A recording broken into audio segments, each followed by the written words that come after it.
Hello, everyone, and welcome to another episode of Tiff Talks Tech. I'm Tiffany, and today I want to talk about something that I think a lot of us in multifamily feel, but we don't always say it out loud. Automation has made us so much faster, which is amazing, but I'm not convinced that it always makes us better. And before anyone panics, it's not an anti tech episode. You know me way better than that, but it's a pro intentional tech episode because automation itself, it's not the villain, but unexamined automation is. Somewhere along the way, in our rush to be efficient, we stopped asking a really important question. Are we becoming more efficient or are we just getting more automated? Today, I want to unpack where automation truly helps, where it might quietly be hurting you and your teams, and how to spot the difference before your residents start to feel it. Let's take a minute to talk about why we fell in love with automation in the first place. Well, honestly, it made sense and it still makes sense pretty often. We have been overwhelmed. We have too many leads coming in, so many follow ups, renewals, service requests, and we don't have enough people to handle it all. Not enough hours in the day. The amount of times that I've heard that is insane. Automation, we held on to it like a life raft. We thought, let's just let the system handle it. Let's set it and forget it. And we can scale, we can centralize without having to add more headcount. And for a while, it really did help. But somewhere along in that rush, we stopped asking a really important question, which is who is this efficient for? Is it efficient for the operator or the resident? Because those two things do not always line up. And that is where the dark side of automation can start to creep in. So let's talk about when efficient breaks the renter experience. There's that no human allowed funnel. And we've all experienced this as consumers. You might have a little question, not even a really crazy one. It just might not be like a very simple question, maybe something slightly outside the drop down list. But instead of getting a real answer, you're sent into a maze, a chatbot, a form, a ticket number.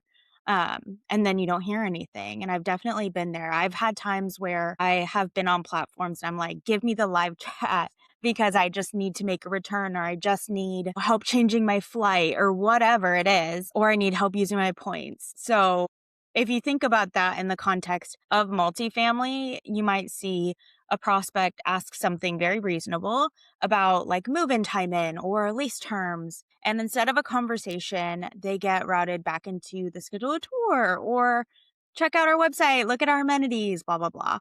And that is when efficiency starts to hurt the experience and it doesn't really help anybody. I remember this last year. This is a really random story, but I had bought a Christmas tree the previous year, when they all go on sale, obviously. And so I'd bought the Christmas tree. I finally set it up this year and I plugged it in, and it was one of the kind that had the lights that were already attached to it. Plugged it in, didn't work. So I'm like, okay, let me call the company. This thing has like a 3-year warranty. So great, I'm within that. I call the company and I'm just getting robot after robot. And I keep saying like, talk to a human, talk to a human. And I'm getting nowhere. And it's sending me in circles between different types of companies like pool repair and things like that. I'm like, I am going insane. I finally email them, getting robots on my email as well. And so it took a really long time before I could actually get a human on the phone just to get a replacement part for my Christmas tree. And this is stuff that happens in multifamily as well. I mean, we have people going in circles just to get what they need. And maybe we optimize the process for you, but we didn't optimize it for the renter. Here's another place that this shows up. Automation makes it look like we're really responsive, but again, we're not always being helpful. It might auto-confirm something, it might auto-follow up or send a reminder, or even just like a check-in. And the inbox looks busy and the dashboards look really good. But the results with the resident, they're feeling unheard and like, no one's there for them because they didn't have their questions answered. Their issues are not being resolved, and their frustration, no one's acknowledging that. And that's the human part about what we do. Residents are really good at sensing when communication is just happening because the system told it to, not because anybody actually cared. We can all sense when it's those auto reminders of your appointment is coming up or your rent is due. We all know. We know not to respond to that because it's not a real person. And we can tell in other areas as well, even if it's not that blatant. Let's talk about when scaling something just becomes an excuse. There's this narrative in multifamily that says, well, we have 1,000 units. We can't personalize everything. We don't have enough people for that. And sure, we can't handwrite letters to everybody. We can't always personally bake cookies for every move in. But personalization, it's not about necessarily being fancy or putting in maximum effort all the time, but it's more about being thoughtful with the effort that you do put in. It's remembering the context and responding based on what someone actually needs in that moment. It's recognizing that while we operate at scale, residents experience us in a one on one interaction at a time. So we often use scale as a reason to stop thinking and to say, well, this is good enough, right? But most people don't renew leases, individual people renew their leases. I just want to share an experience that, you know, made me loyal is that I take my dogs to the vet, and whenever I do, we'll come home and the next day it's very clearly not automated. Somebody will reach out from our appointment yesterday and ask us how our dogs are doing, if they had any difficulties when they got home, anything like that. And then they'll respond back and forth with us if there is anything. And that is just one little thing that could easily be automated. However, having that human aspect of like, "Oh, I remember Lori was there yesterday with us, helping with my dog Maple, and she remembers me," and it makes me loyal to that vet. It makes me wanna go back, and maybe it costs a little bit more than other vets, but I love that personalization. I love that they remember my dogs and that they're adding that personal touch where they either could just let it go, they could, let me go about my day, or they could automate that very easily. But the fact that they personalize that really means a lot. Here's one of the core issues that we see. We are not just automating the tasks, we're automating judgments and we're letting systems decide when to respond, what to say, when to escalate, and when to move on.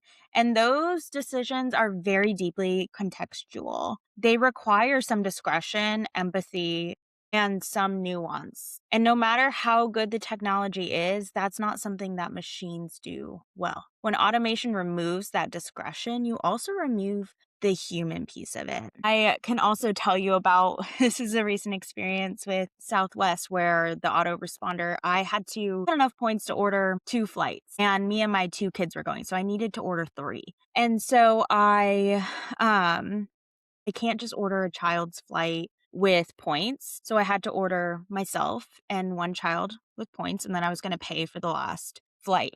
And so I was trying to do it, but the system kept saying, like, error, error, this is an unaccompanied minor.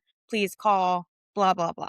And so that was one of those instances where I had to stop and get a human to help me purchase my ticket.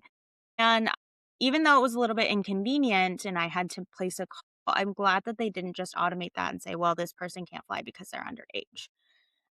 It definitely stopped and gave me the next step in the process, which I can appreciate, and escalated it that way, even though there was nuance there. So let's talk about what should be automated and what should not. Automation is incredible when it's handling menial, repetitive tasks, predictable processes, status updates, scheduling, reporting, even data movement.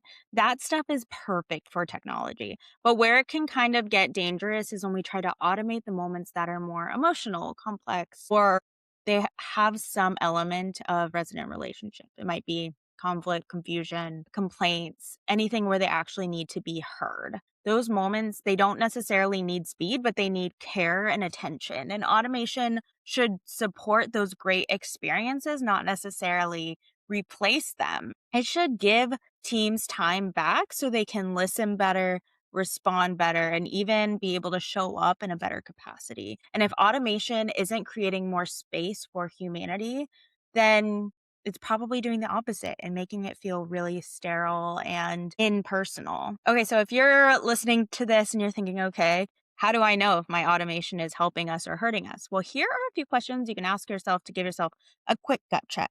Number one, where are residents getting stuck or frustrated? You can see this by listening to calls, looking in your CRM, checking out the notes. What issues require multiple follow ups for us to resolve? How could we communicate that better?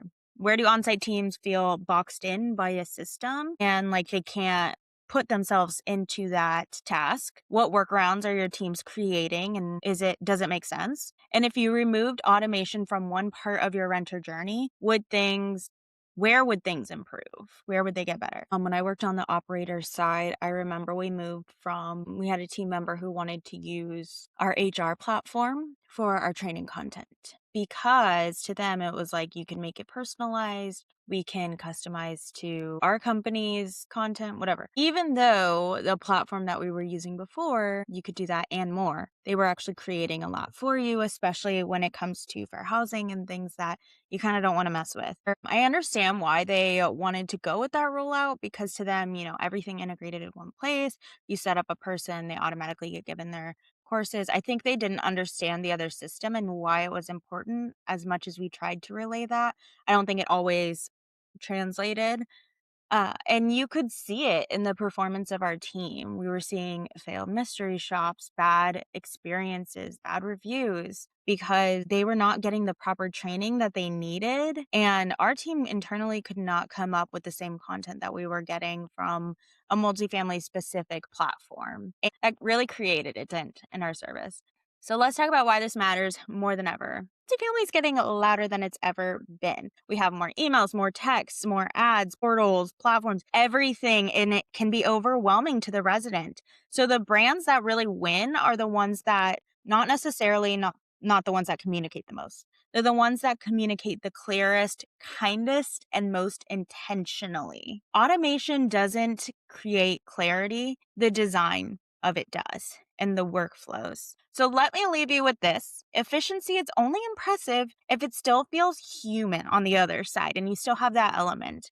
Because residents, they don't experience your tech stack, they experience how your tech stack makes them feel, and that's where they see it. And if your automation is making people feel ignored, rushed, confused, or even small, that is when it is not efficient. It is expensive, but in ways that you don't see. It costs you a lot more in the end. So if this episode made you rethink even just one little part of your automation, that is a win because tech should make multifamily feel more human and give you space to create a positive environment. Thank you so much for listening. Stay tuned for more episodes of Tip Talks Tech, and we'll see you next time.